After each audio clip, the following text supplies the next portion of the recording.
그래서 1926년에 각야날 잔치라는 걸 열게 돼요. 그래서 한글날이 옛날에 이름이 뭐였다? 우리가 각야, 거겨, 고교 이렇게 배웠잖아요. 그래서 각야날이라고 했어요.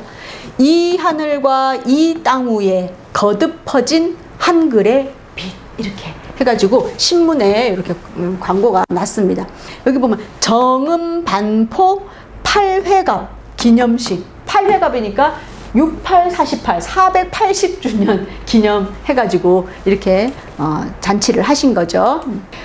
그리고는 이제 1929년에 조선어 사전 편찬회의 준비위원이 되시는데요. 이 조선어 사전을 왜 편찬하게 됐느냐? 여러 이유가 있었어요. 뭐 이금로 선생이 독일에 가가지고 보니까 사전도 없는데 그게 무슨 문자가 있다고 말하느냐, 이런 아픔을 가지고 와서 내가 사전을 만들어야 되겠다, 이런 마음도 있었고, 또 1920년대에 일본이 먼저 조선어 사전을 만들었어요. 놀라운 일이야 진짜. 뭐냐면 일본에서 우리나라를 침략했잖아요. 침략해와서 이 조선 사람들을 일본화 시키려면 우리가 이 사람들이 쓰는 말을 알아가지고 한글을 얘기하면서 일본의 정신을 심어야 된다. 그러려면 일본의 공무원들이나 일본의 지식인들, 관료들이 한글을 알아야 된다라고 해가지고 세상에 일본 사람들이 우리 조선 사람 몇 명을 또 이렇게 포섭해가지고 같이 뭘 만들었느냐?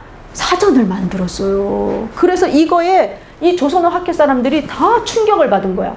아니, 우리 주시경 선생님이 먼저 만들어야 된다 했는데 못 만들고 있었는데 세상에 일본이 먼저 우리 조선어 사전을, 조선을 침략하기 위해서, 정신을 침략하기 위해서 사전을 만들었다는 것은 너무나도 부끄러운 일이다. 그러면서 우리도 우리의 조선 사전을 만들자라고 해가지고 조선어 사전 만드는데 박차를 가하게 되거든요. 그러면서 이때 한글 맞출법 통일안을 만들어야 된다. 왜냐하면 이제 전 지역에서, 지금은 또 남한만이지만 옛날엔 팔도잖아요. 팔도에 다 모였어. 그래갖고 이금로 선생님 얘기할 때 우리가 얘기했죠. 고추장, 저기 북쪽에서 뭐라 그래? 댕가지장. 그래서 고추장 좀 주세요 그랬더니 사람들이 계속 아무것도 안 주고 있었어. 나중에 알고 보니까 뭐야? 댕가지장 주세요 했으면 저걸 줬을 텐데, 아니 같은 민족인데 이렇게 단어가 다르다니 했다 그랬잖아요.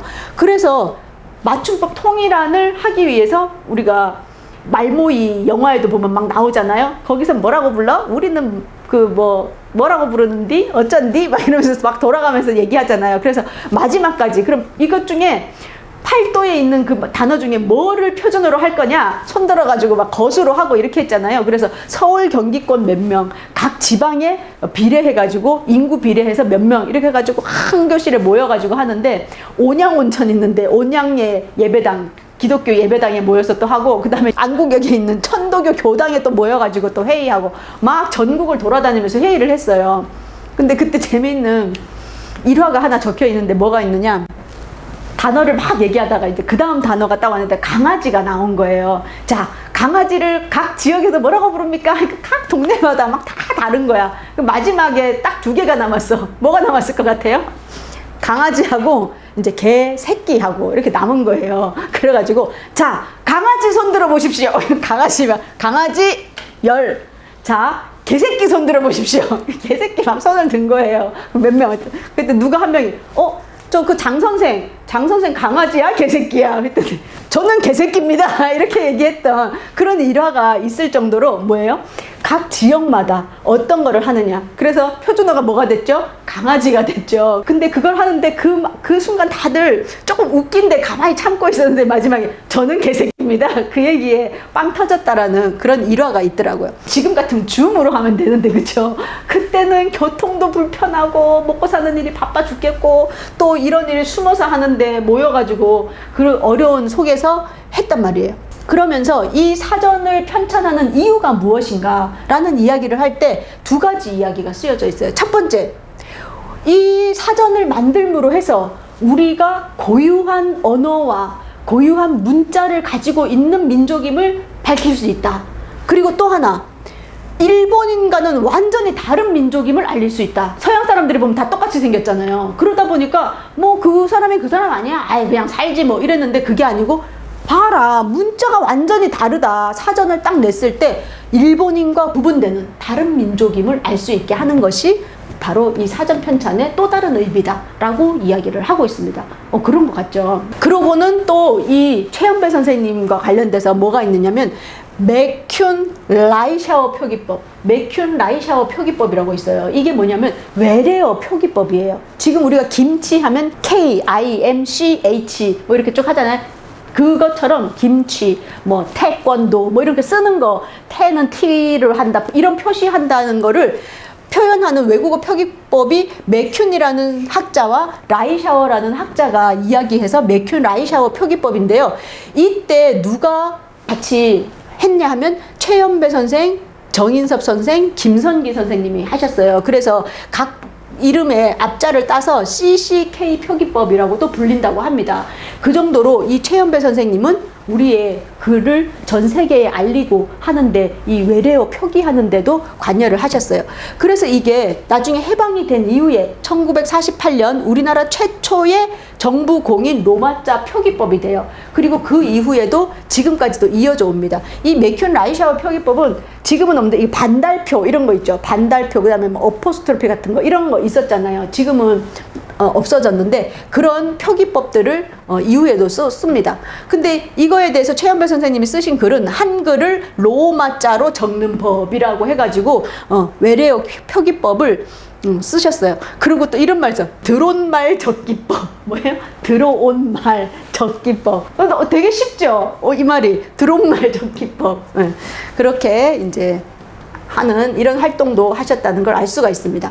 그러다가 이렇게 조선어 학회 활동을 하셨는데 일제는 이제 1930년이 되면서 만주도 침공하고 막 이렇게 하면서 이 민족주의 활동을 하는 사람들을 완전히 더 타답을 해야 되겠다, 씨를 말려야 되겠다라고 생각했어요. 그래서 1938년에 흥업구락부 사건을 일으킵니다. 수양동우의 사건 이런 거와 함께.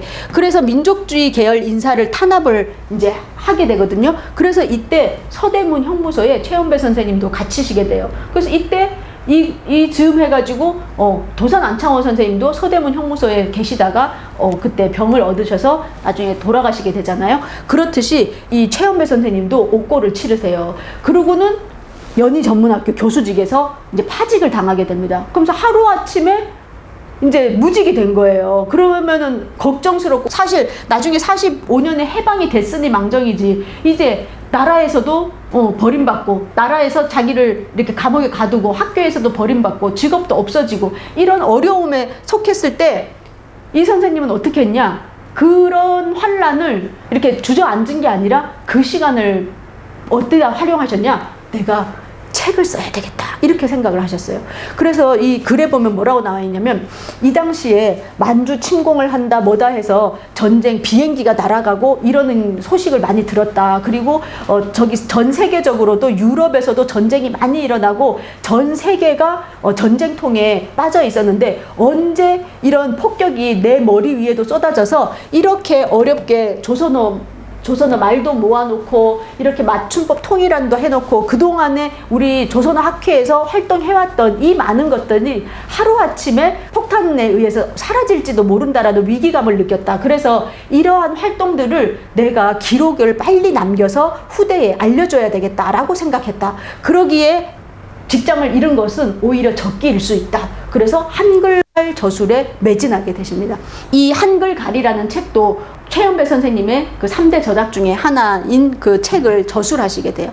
그래서 이런 어려움이 있을 때 그 어려움을 오히려 기회로 바꾸는 그런 DNA가 우리 민족에게 있다라는 생각이 이 최연배 선생님의 사례에서도 알 수가 있고요. 그러고는 1941년에 다시 연희 전문으로 복직을 하시게 돼요. 그런데 이때는 교수직이 아니라 도서관 사서직으로 복귀를 하시게 됩니다. 그렇지만 학생들을 가르치는 시간을 마련할 수 있었다고 합니다. 그래서 송우회 님이 쓰신 윤동주 평전에 보면 윤동주가 이때 대학교에 있었던 시절이었거든요. 그래서 그때 기록에 의하면 동주는 최연배 선생님 시간이 되면 제일 앞자리에 가서 똘망똘망하게 그 눈을 반짝이면서 선생님의 강의를 들었다. 이런 내용들이 나오고 있습니다. 자, 그래서 이제 이러한 조선어학회의 노력을 담은 영화 말모이가 이제 나오게 되고요. 우리가 지난주에도 다녀왔고 이번 주에도 그 보훈청, 서울지방보훈청의 후원을 받아가지고 현충시설을 많이 탐방을 하잖아요. 그랬을 때 북촌에 가면 조선어학회 터가 있습니다. 그래서 여기를 우리가 가서 이러한 이야기를 사람들에게 알리고 있는 그런 현장이 되겠습니다. 지난주에 찍어온 사진이고요. 네, 그런데 사실은 우리가 1938년에 조선어 사전이 먼저 나온 게 있어요. 우리 민족, 우리나라 사람이 만든 최초의 사전, 바로 1938년에 조선어 사전이 있었어요. 이 조선어 사전은 누가 만드셨냐? 문세영 선생님이 쓰신 책이에요. 이 문세영이라는 분인데 이분도 우리 조선어학회 분들이 다 그 이력을 보면 처음에 다 신동 이렇게 다 나와요. 다 너무 똑똑했다. 근데 맞는 것 같아. 이 문자라는 거, 언어라는 거, 이러한 영역을 새롭게 체계를 세우고 글을 써서 사람들에게 알리는 작업은 아무나 할 수 있는 작업은 분명히 아닌 거죠. 그래서 이 문세영 선생님도 이분이신데요. 이분 사진을 이제 제가 찾아봤는데 이분이 이 책을 쓰셨어요. 그런데 이 사전을 만드셨는데 이 사전을 만들 때 누가 도와줬냐? 한매 이윤재 선생님과 효창 한징 선생님이 지도를 하고 교정을 봐줬다라고 나와 있습니다. 그래서 심지어는 이 문세영 선생님이 쓰신 조선어 사전은 이윤재 선생님의 작품이다라고까지 이야기하는 사람이 있을 정도로 이 두 분이 많은 그 도움을 주셔가지고 결국에는 문세영 선생님이 이 사전을 내셨는데요. 안타깝게도 우리가 1942년에 조선어학회 사건으로 33명의 조선어학회 분들이 잡혀가시잖아요. 그래서 엄청난 그 옥고를 치르시면서 두 분이 옥사를 하시게 돼요. 그 두 분이 바로 이윤재 선생과 한진 선생이 되겠습니다. 그래서 잠시 이윤재 선생과 한진 선생에 대해서 알아보면요. 이윤재 선생님은 마산 창신학교는 우리가 언제 배웠냐면 김원봉 할 때 배웠어요. 김원봉이 마산 창신학교에 다니면서 그 똥통에 그 일장기 똥통에 빠뜨린 그 이야기라든지 그 학교가 바로 창신학교입니다. 그리고 이금로 선생님도 이 창신학교에 잠깐 계셨어요.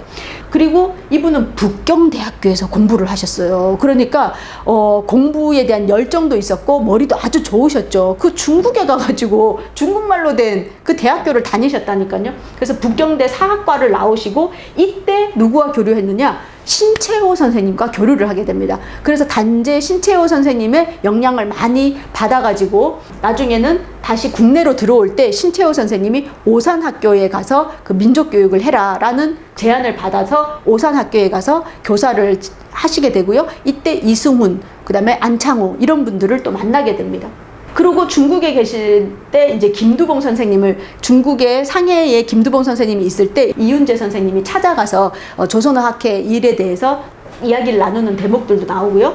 그 다음에 수양동우의 사건으로 감옥에 이분도 서대문 형무소에서 옥고를 치르시게 돼요. 그리고 이분은 어떤 책들을 쓰셨냐면 안용복이 누구죠? 요새 우리 많이 또 이야기하고 있죠. 일본이 맨날 독도 얘기할 때마다 나오는 분이잖아. 독도를 지키셨던 분 안용복, 이분에 대한 전기를 이윤재 선생님이 이 일제강점기하에 썼어요. 그리고 민충정공, 민영환, 충정공에 대한 전기도 쓰시고 성웅 이순신 이런 거, 그 다음에 을지문덕이라든지 또 뭐 이렇게 장군들에 대해서도 전기를 많이 쓰셨습니다. 그러니까 사학자이면서 국어학자셨기 때문에 역사적인 인물에 대한 책을 많이 쓰신 분이에요. 그런데 함흥 감옥에서 너무 고문을 많이 받으셔가지고 돌아가신 그런 안타까운 분이시고요. 이 또 한징 선생님은 서울에서 태어나셨어요. 그래가지고 집안 대대로 400년 동안 서울에 살았대. 특히 이 표준말 제정할 때 서울의 그 토박이 말 있잖아요. 그 말을 이야기하는 데 있어서 아주 큰 공을 세웠다라고 되어 있습니다. 그리고 그 조선어 사전을 만들 때 가장 많은 글을 쓰신 분이 이윤재 선생, 한징 선생 이런 이야기를 하고 있을 정도로 글을 많이 쓰신 분이세요. 그리고 이분도 대종교에 기의하셔서 종교적인 활동도 하셨고요. 그래서 표준어 제정에 서울말, 표준말을 이야기하는데 표준말의 기준이 뭐였죠? 서울의 중산 계층이 쓰는 말이다, 현재 말이다, 이거 할 때 도움을 많이 주셨다고 합니다.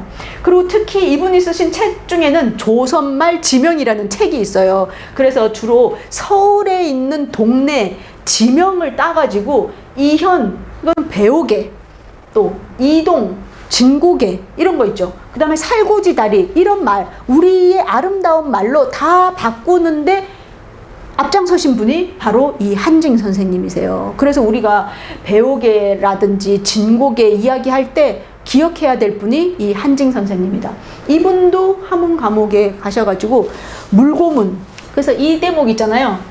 이윤재 선생님, 한진 선생님 그 외에 조선어 학계분들의 그 실현에 대한 책은 한글 만세, 주시경과 그의 제자들이라는 책에 보면 눈물 없이 볼 수 없어요. 진짜 잔혹한 고문을 받으시고 옥에서 그 차가운 옥에서 돌아가신 분이 이 두 분이십니다. 그래서 이런 사전을 쓰셨는데 이분이 1950년 6.25 전쟁 당시에 행방불명이 되셨어요. 그래서 52년에 돌아가셨을 것이라고 얘기하는데 이분은 기록이 많이 남아있지 않아가지고 국가유공자로도 되어 있지 않습니다. 그 보훈처에서도 인정을 받지 못해가지고 그 후손들이 아주 어렵게 살고 있는 그런 상황이고, 그러한 상황에 대해서 우리 박영규 그 박사님이 발굴해서 많이 알리는 그런 활동을 하신 것이 나와 있었습니다. 자, 여기에 보면 이제 한글학회 분들이 어디를 찾아간 거죠? 현충사, 충무공 이순신을 기리는 현충사에 가서 찍은 사진, 여기에 우리 조선어 학회분들이 많이 다 오셨죠. 여기 보면 여기 이윤재 선생님이 여기 계시잖아요. 이윤재 선생님 계시고 여기 최현배 선생님이십니다. 최현배 선생님. 그 다음에 여기 민세 안재용 선생님, 홍익인간 정신 이야기할 때 얘기했었죠. 그래서 우리나라의 5대 국경일 중에 4개 국경일에 대한 가사를 이분이 쓰셨다, 그때 얘기했었습니다. 그리고 또 이분이 한징 선생님, 여기 계시네요. 한징 선생님. 그 다음에 여기 밑에가 이금노, 고투 이금노 선생님. 이분 누구세요? 이분 정세권, 그래서 조선어학회의 그 건물도 기증해 주신 분이시죠. 이런 분들이 계십니다. 근데 이게 뭐냐면요, 울산에 가면 외솔 최연배 기념관에 가면 마네킹이 있는데, 제가 이때까지 본 박물관, 제가 외국을 몇 군데를 뭐 많이 가보진 않았지만 통틀어서 가장 리얼한 마네킹이 있어요. 여기 최연배 선생님 진짜 사람 같죠? 가까이서 제가 그래서 클로즈업해서 찍어 놓은 거예요. 이게 마네킹이야, 마네킹. 그래가지고 제가 너무 놀래가지고, 저 사람 아니죠? 진짜 마네킹이죠? 그랬더니 여기 계시는 분이 뭐라 그러냐면, 안 그래도 유치원 애들이 오면 그렇게 문대네.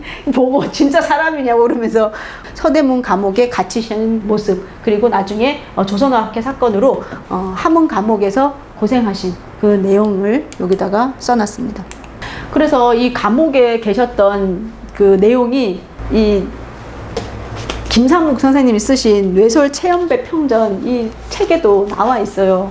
눈물 없이 볼 수 없는 글인데, 뭐냐면 너무 추워가지고 여기 난방이 된다 안 된다? 안 된다. 함흥 감옥 영하 30도.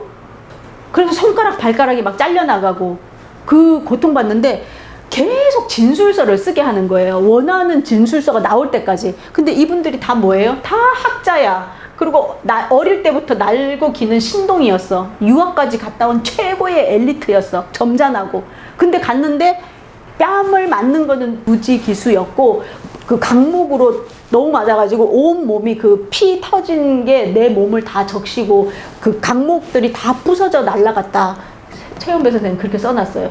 그러고는 그거에서 그치는 게 아니라 물고문, 그 다음에 강목에 이렇게 해가지고 하늘에 매달아서 삥삥삥 돌리면 기절을 하게 되는 그 비행기 고문, 이런 고문을 해가지고 물 먹고 쓰고 또 맞고 쓰고 또 물 먹고 쓰고 기절하고 또 쓰고 이렇게 쓰고 했다라는 그런 기록이 남아 있어요. 그래서 몸이 성할 날이 없었다. 그런데 가장 괴로운 것은 먹는 것이었다, 이렇게 돼 있는 거예요. 나 같으면 그 맞는 게 너무 아플 것 같은데 얼마나 괴로웠냐면, 감옥 안에서 생활하면서 같은 동지들끼리 안 싸운 사람이 없다는 거예요. 그 싸움의 원인은 밥이었다.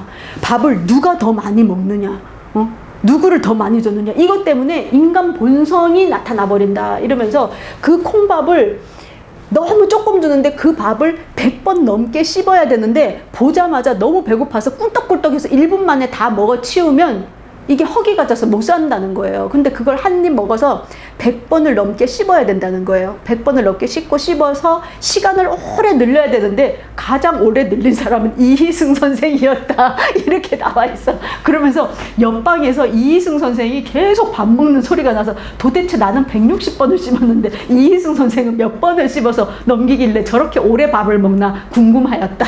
이런 내용이 나와 있어요.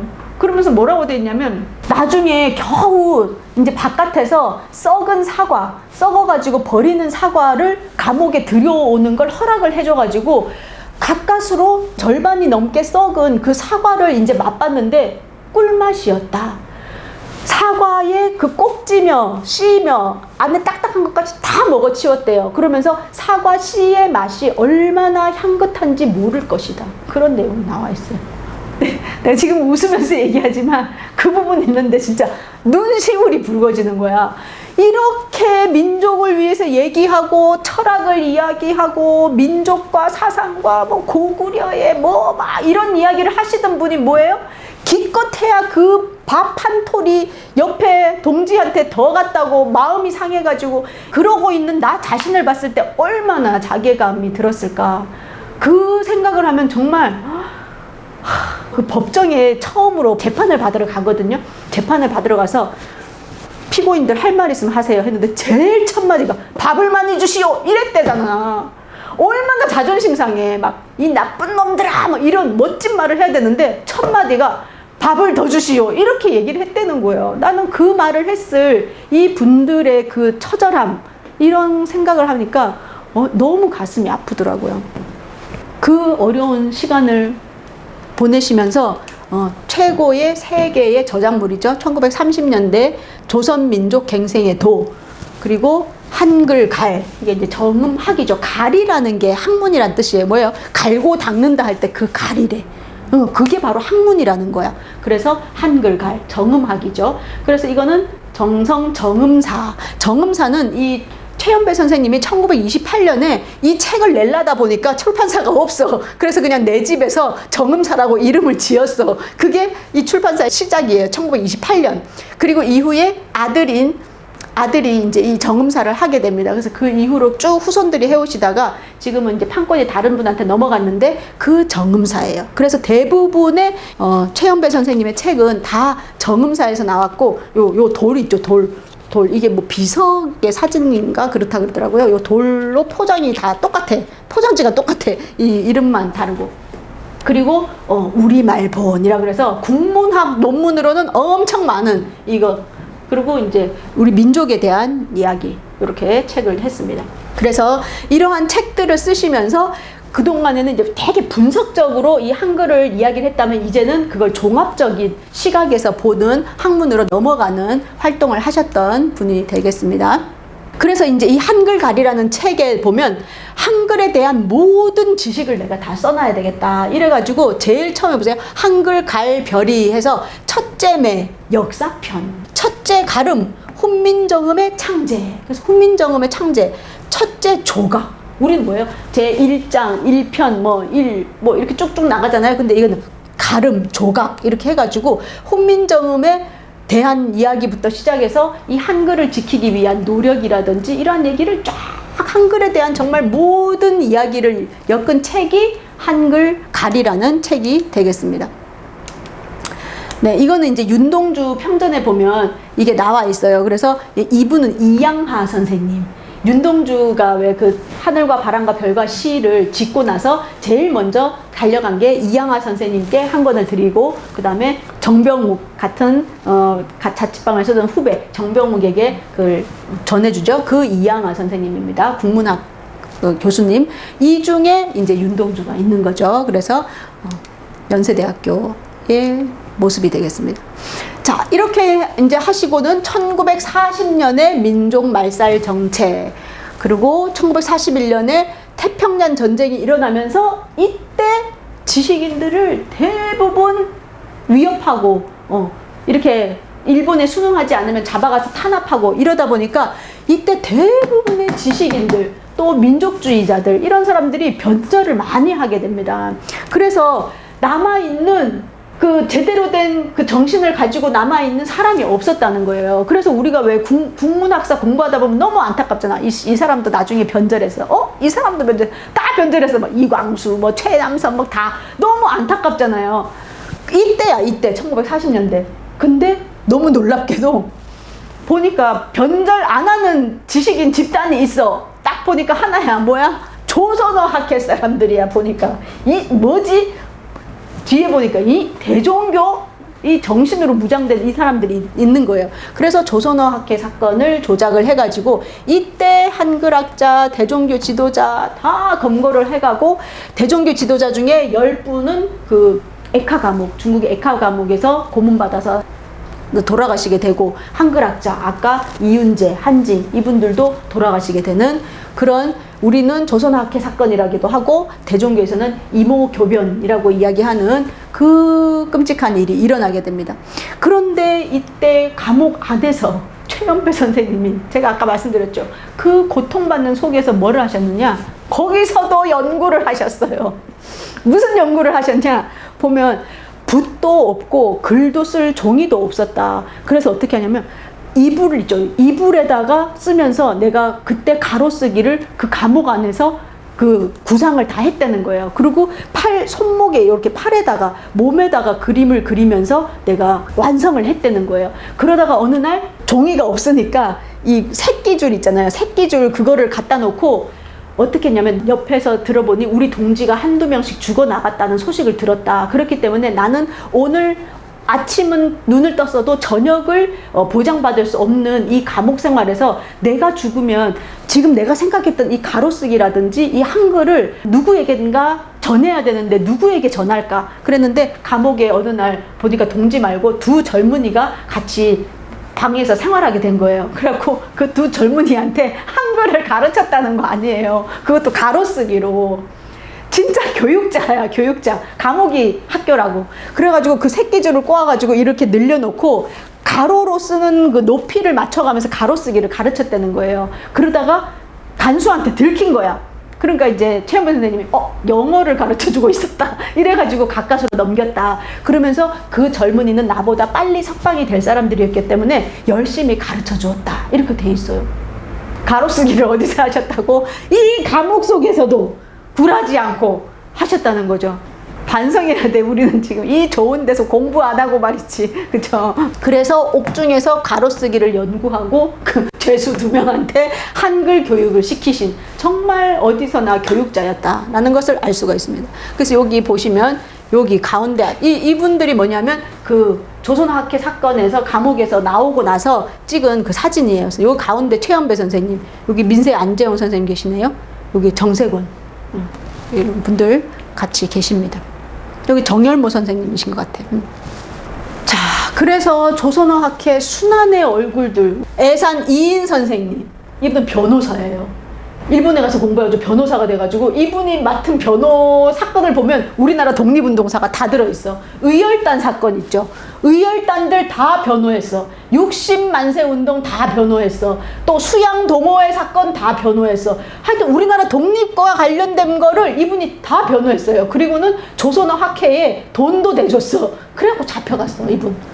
이인 선생, 김범린 선생, 민재 안세홍, 김도연 선생, 장지영 선생님, 그 다음에 좀 전에 우리가 봤죠? 이윤재 선생, 이만규 선생, 윤병호 선생, 고루 이극노 선생, 서승효 선생, 신윤국 선생, 최연배 선생, 김양수 선생, 정인승 선생, 안호상, 초대 문교부 장관 하셨죠? 정태진 선생, 이분이 그거 조선어학회 사건 제일 처음 빌미를 잡았던 그 선생님이시죠. 정태진 선생님, 이분은 사고로 먼저 돌아가셨어요.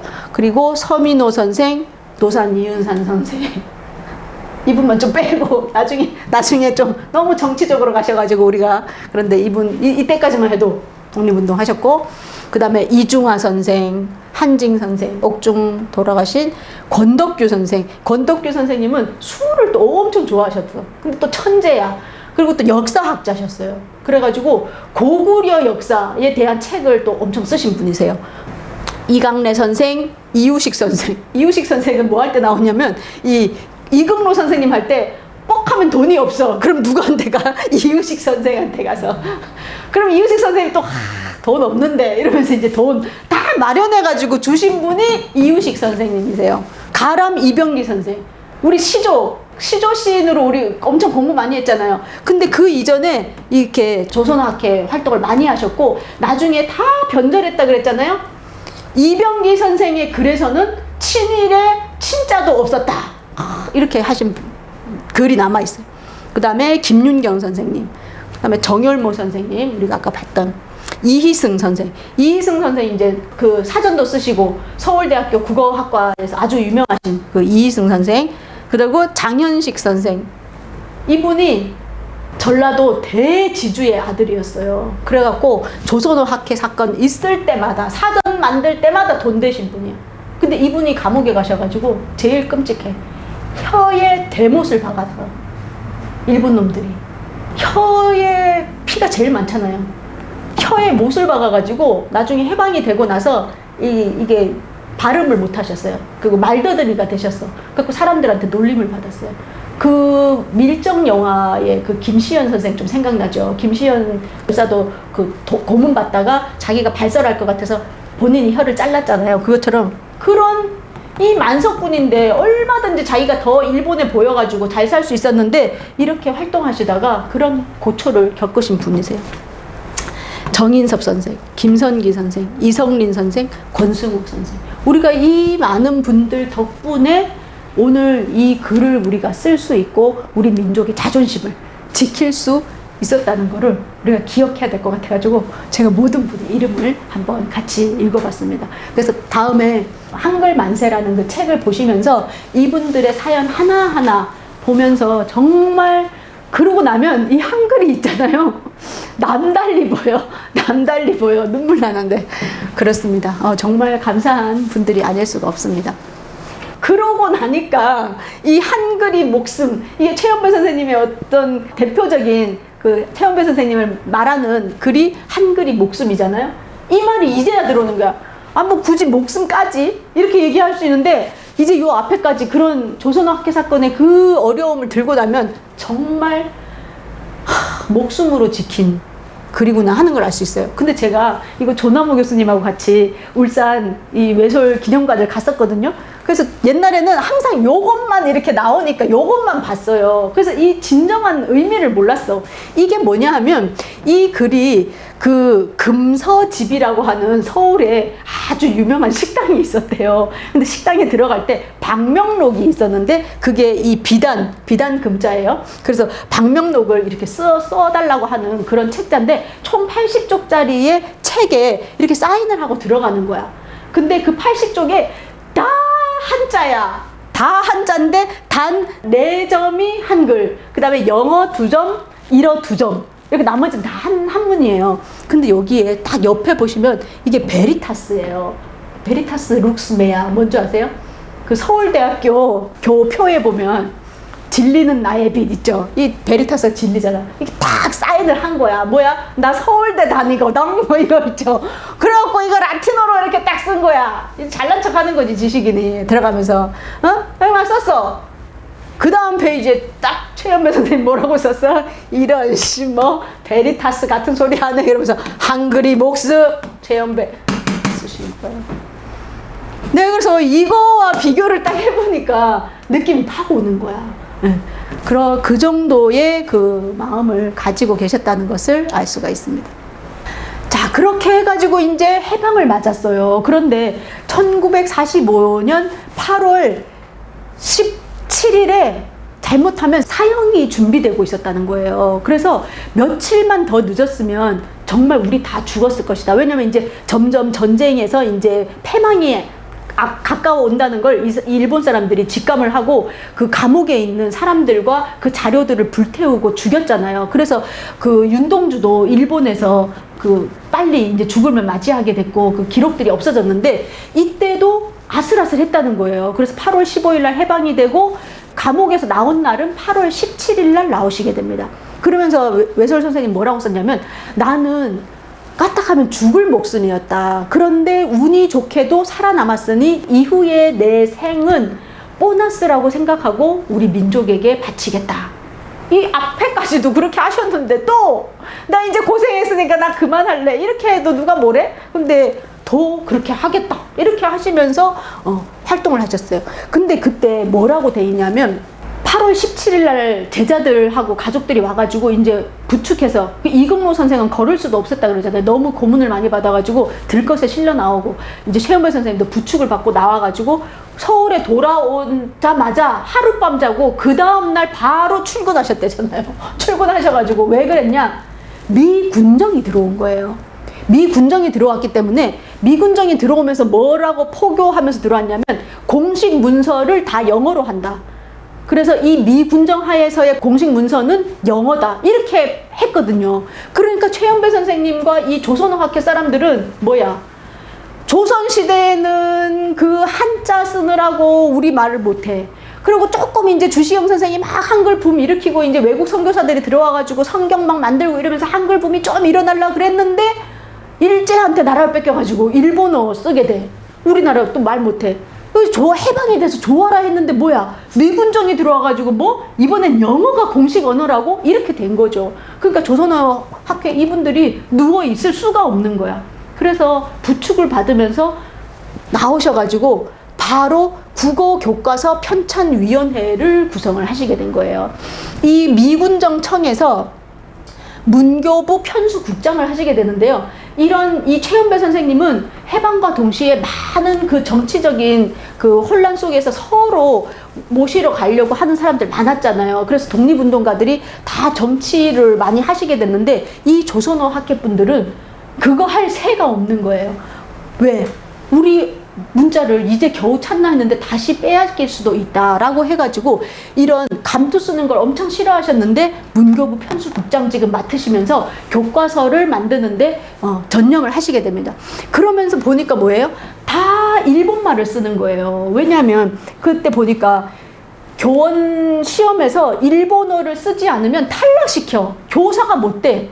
그렇기 때문에 모든 선생님은 다 일본어를 공부했었거든요. 그리고 한글은 공부를 하면 안 됐기 때문에 막상 선생님부터 가르쳐야 되는 거야, 한글을. 그래서 교원 강습회를 금방 열게 됩니다. 그러면서 세종 중등교사 양성소를 만들어요. 이 이름 보소, 이름. 세종 앞에, 세종 중등교사 양성소를 만드신 거예요. 그리고는 또 그 당시에 있던 그 경성사범대학교, 즉 서울대학교 사범대학교의 국어학과를 만들어서 사범대에서 국어 교육을 시킨 거예요. 그렇게 어렵게 이제 한글을 전 국민들에게 알리는 활동을 이제 본격적으로 하시게 되는 거예요. 그래서 조선교육심의회에서 교과서 편찬 기본 방향을 설정하는데 두 가지. 첫 번째, 교과서는 모두 한글로 하되 한자는 필요한 경우에 괄호 안에 넣을 수 있게 한다. 이게 첫 번째. 두 번째, 교과서는 가로쓰기로 한다.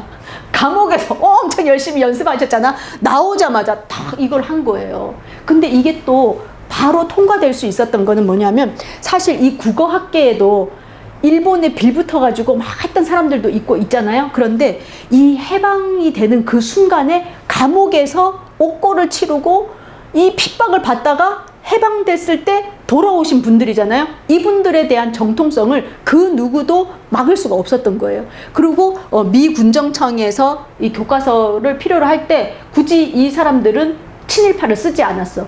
이 해방 전국에서 넘버원은 무슨 능력? 영어 능력이 있으면 되는 거야. 이 당시에 영어 능력 되고 실무 능력 있는 친일파들을 대거 썼고 그런 이승만과 같이 활동을 하던 그 사람들이 주축을 이뤘는데 이 부분에 있어서는 우리 한글 학자들이 영어를 몰라도 이 우리나라 사람들이 다 영어를 하는 사람들이 아니니까 이게 가능했던 거죠.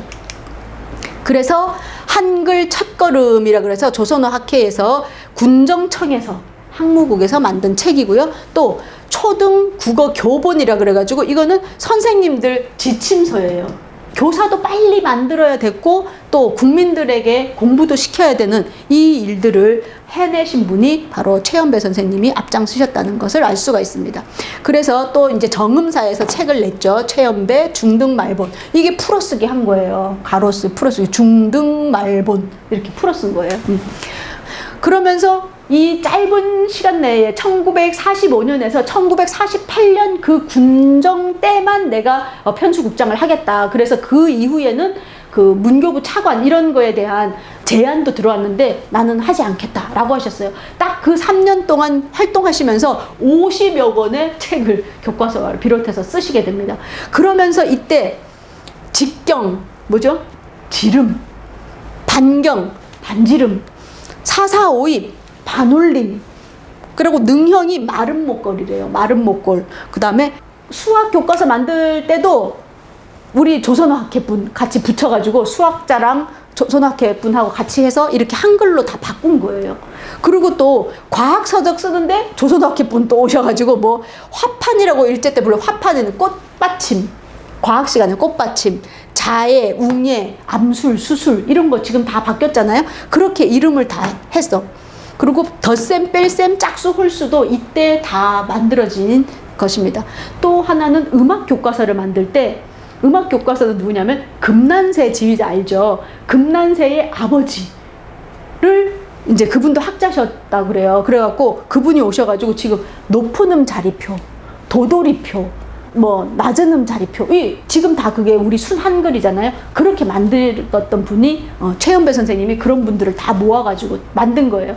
그래서 금난세, 원래 금난세 선생님 집이 김씨였대요. 김씨였는데 그 아버지 때 금씨로 바꿔가지고 새로 성을 등록했대요. 그래서 금난세 선생님의 아들 이름이 금다다, 다다래 다다.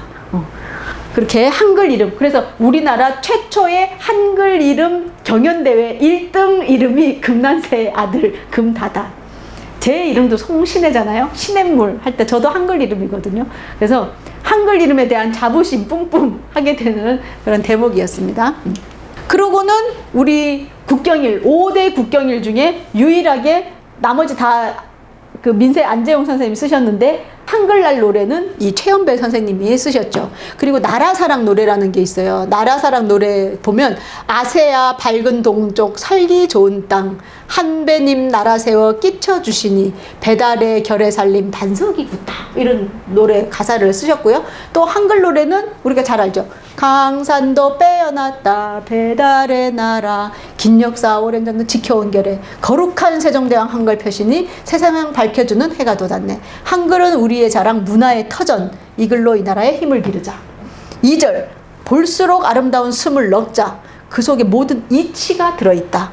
또 누구나 쉽게 배우며 쓰기 편하고 이래서 나중에 한글 전용을 이야기할 때 이 학자들이 안 된다 한문도 써야 된다 막 이럴 때 끝까지 이야기하신 게 이거예요. 누구나 쉽게 배우며 쓰기 편하다. 이것이 바로 민주주의. 이제는 우리가 민주주의의 국가로 가야 된다라고 말씀하세요. 그러면서 민주주의라는 것은 백성들이 주인이 돼야 되는데 그 백성들이 쉽게 배우고 쓰고 공부할 수 있게 하려면 한자는 몇몇 지식인만 독점할 수 있는 거다. 그런데 한글은 모두가 쉽게 배우며 쓰기 편한 글이다 라고 주장을 하시는 부분입니다. 그래서 세개 글자 중에 으뜸이고 이게 우리의 자랑 민주의 근본이라는 말이 여기 나오는 거예요. 그렇습니다. 그리고 3절 한결의 한마음으로 뭉쳐서 건설의 일꾼 뭐 이렇게 하자라고 한글날 노래가 있습니다. 그러고는 이제 후반기에 쓰신 책 중에 글자의 혁명이라는 이 책이 있어요. 이것도 정음사에서 나온 책인데요. 이건 언제 쓰신 책이냐? 1946년 10월 9일. 이게 뭐냐면 500돌 한글날이에요. 500년, 그쵸? 1446년에 반포하셨잖아요. 그래서 500돌 한글날을 맞아서 한글 가로 글씨 연구회 회장이 되셨어요. 이걸 만들어가지고. 그래서 가로쓰기와 아까 얘기했던 풀어쓰기를 주장을 하시는데 그거를 주장하신 책이 바로 이 글자의 혁명이라는 책이 되겠습니다. 그리고 이제 이 글자의 혁명이라는 책에 입각해가지고 맞아. 우리가 그때 말모이해서 모아놨던 그 글을 어디서 발굴을 하게 되죠? 그게 서울역, 그러니까 경성역 창고에 있었잖아요. 창고에 있던 말뭉치를 찾게 된 거예요. 근데 그것도 찾게 된 게 뭐냐면 함흥 감옥에서 재판을 받으니까 그 재판의 증거물로 이 말모의 원고를 보내고 가지고 오고 이렇게 하는 과정에서 그 경성역, 서울역 창고에 있었던 건데 갑자기 일본이 패망을 하니까 미처 수습을 못하고 일본 애들이 도망을 간 거예요. 그런데 우리 이 조선어 학회분들은 수십 년을 그 수십만 권의 그 페이지의 그 책들 아까운 그걸 어디서 찾느냐 하고 이제 다시 어떻게 시작하지? 그리고 넉넉히 있으면서 막 돌아다니며 혹시 그 뭉치를 못 봤냐고 이야기를 하면서 다녔던 거예요. 그러다 보니까 그 서울역에서 물품을 이렇게 놨는 그 창고에 보다가 얼마 전에 누가 와가지고 그런 글 뭉치 없냐고 물어봤는데 혹시 이게 그거 아닌가요? 하고 얘기하면서 찾아졌잖아요. 그러면서 이제 드디어 천신만고 끝에 그 원고를 찾아서 하려고 하니까 돈이 없는 거라.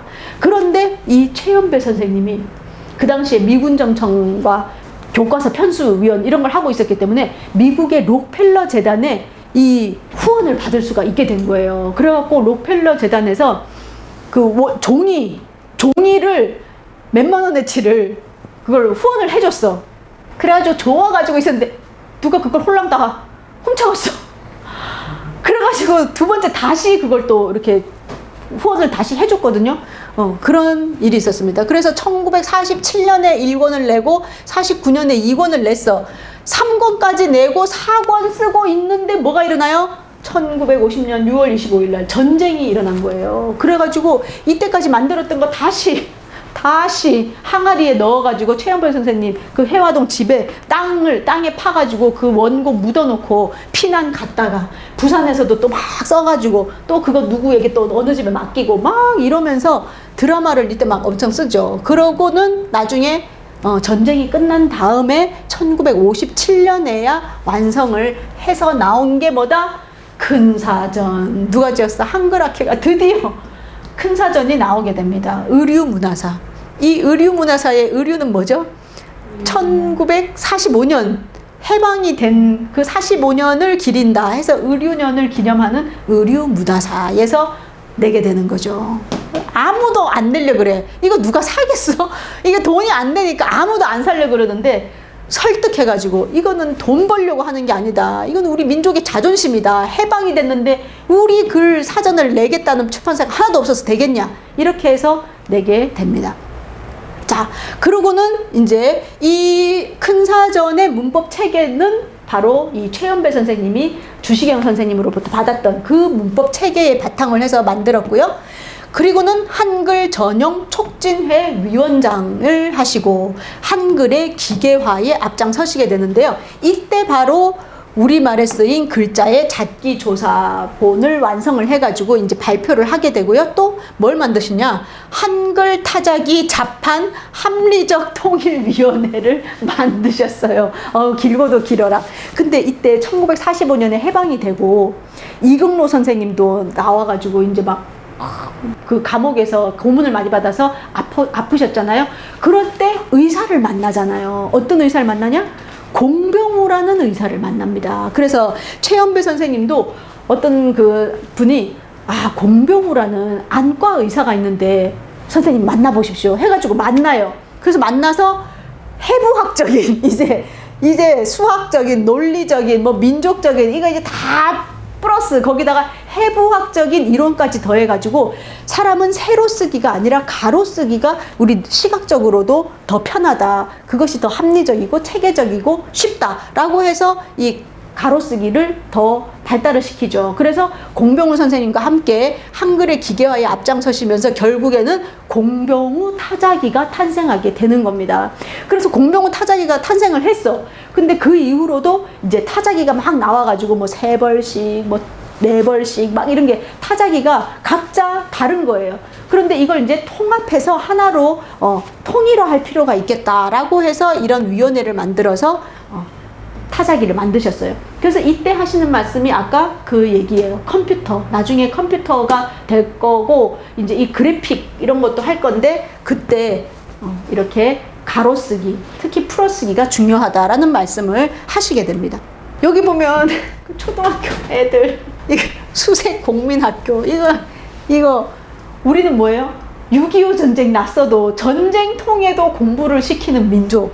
이게 뭐냐면 부산에 교실이 없어가지고 부산에 가가지고 떼약볕에 앉아가지고 공부하는 거예요. 정말 눈물 난다, 눈물 나. 그쵸? 지금은 뭐 에어컨 나오지를 않나, 컴퓨터에 뭐 착착착 하면 나오지를 않나, 이것도 지루해 할까봐 놀이시계 뭐에 막 이렇게 하는데 옛날에 이랬어요. 저도 이렇게 이 시대는 안 겪어봤지만 이 사진 보면 너무 뭉클한 거지. 이게 지금 100년도 안 된 얘기잖아요. 70년 전에 이렇게 해가지고 세상에 이 70년 동안 정말 천지개벽할 만큼 우리나라가 발전했다. 국난 극복의 DNA 지질로 나오지 않아요? 이 사진 보면? 네, 그렇습니다. 그래서 이렇게 교육에 힘쓰셨습니다.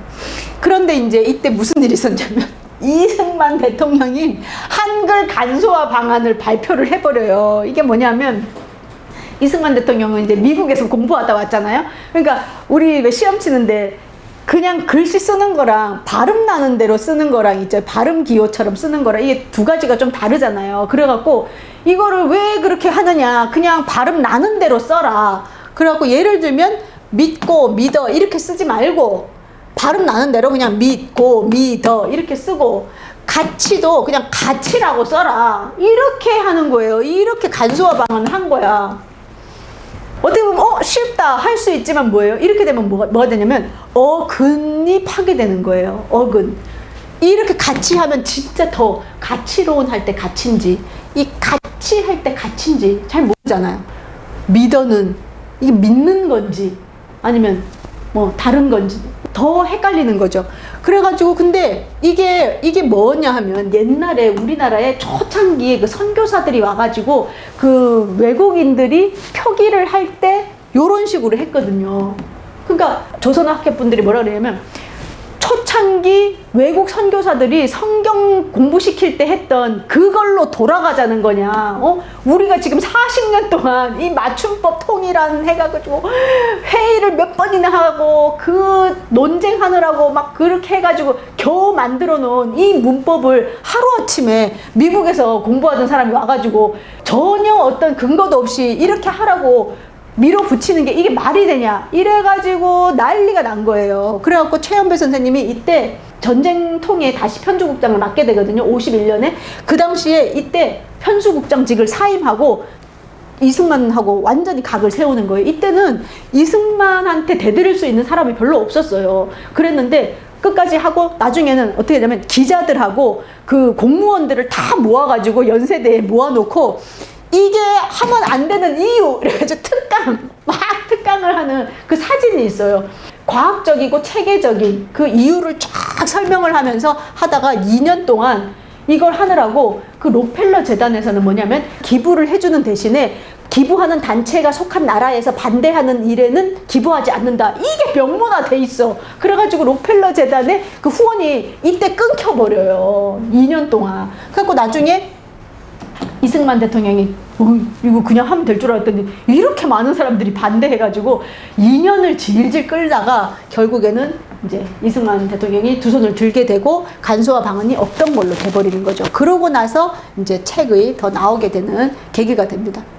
그러고는 이제 1957년에는 편수국장 이런 거 뭐 문교부 차관 다 싫다 이렇게 하고 학교로 다시 돌아가시게 됩니다. 그러면서 연희전문학교에서 이름이 연세대학교로 바뀌면서 초대 부총장을 하시게 돼요. 그때 총장은 이제 백낙준 선생님이 되시죠. 그러고는 연세춘추, 지금도 유명하죠. 연세춘추라고 해서 연세대학교의 그 학보인데 연세춘추 일면이 한글로 바뀌게 됩니다. 그리고 이때 한국어학당을 설립을 하게 돼요.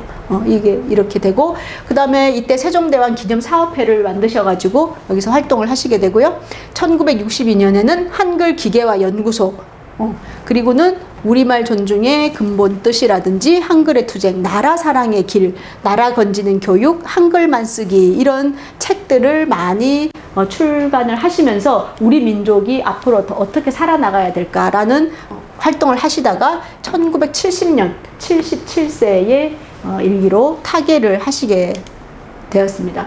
그리고 돌아가시자마자 유언을 계속 하셨었거든요. 내가 죽으면 나는 스승 주시경 선생님과 같이 묻히겠다. 그래서 그 당시에 주시경 선생님은 어디에 묻혀 계셨냐면, 원래 주시경 선생님이 1914년에 급사하셨잖아요. 그래갖고 그때 엄청 가난했거든요. 그래서 서대문 이 수색 쪽에 그 화장터가 있었어. 그래서 그냥 화장해가지고 그 근처에 묻혀 계셨던 거를 1960년에 이 조선어학회 제자들이 양주군 진접읍에다가 모셨거든요. 그래서 거기 모시고 있었는데, 나는 이 스승님 옆에 묻히겠다. 그래서 최연배 선생님도 70년에 돌아가셔서 양주군 진접읍에 같이 누워 계셨어요. 그러시다가 1981년에 지금 서울 국립현충원 있죠? 거기 국립묘지 시절에 이 주시경 선생님은 나라에서 이장을 하시게 됩니다. 그래서 거기 계시게 됐거든요.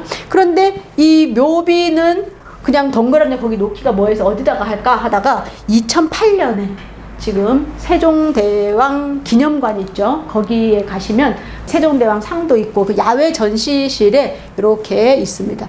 이 한임샘 상주 주시죠. 상주 주시경 스승의 무덤이라 그래서 요 묘비명 같은 거는 최연비 선생님이 쓰시고 글씨는 정인승의 글씨가 되겠습니다. 그리고 지금 또 가보면 이게 그 울산에 기념관 뒤에 생가터에 가면 요게 있어요. 외솔 내외 무덤. 깜짝 놀랐잖아요. 돌이 어찌나 크고 뚱뚱한지 제가 제 인생의 최대의 비석을 봤어요. 딱 보자마자 제자들이 조금 미적 감각이 없나? 너무 크게 두껍게 대빵만하게 이렇게 외솔 내외 무덤 이래가지고 이 최연배 선생님은 지금 대전현충원에 계십니다. 그래서 이장을 하시면서 이 비석은 이렇게 고향으로 지금 계십니다. 그래서 여기는 국립서울현충원 주시경의 묘, 여기는 대전현충원 애국지사 최연배의 묘, 이렇게 두 분이 누워 계십니다. 그래서 오늘 우리가 이 외솔 최연배 선생님을 보면서 우리가 매일 쓰고 있는 이 한글, 그리고 여기 엄지족이라고 하잖아요. 이 엄지족, 그리고 지금 이렇게 온라인 세상에서 이 핸드폰이라든지 컴퓨터 자판, 정말 10개의 그 자판만으로 우리의 모든 것을 표현할 수 있는 이러한 위대한 한글을 가지고 있는 후손으로서 얼마나 자랑스러운지, 그리고 이 한글을 지키기 위해서 또 이 한글을 발전시키기 위해서 목숨을 걸고 평생을 바치신 분들이 계시다는 것을 기억하는 그런 시간이 되었으면 좋겠습니다. 이상으로 강의를 마치도록 하겠습니다.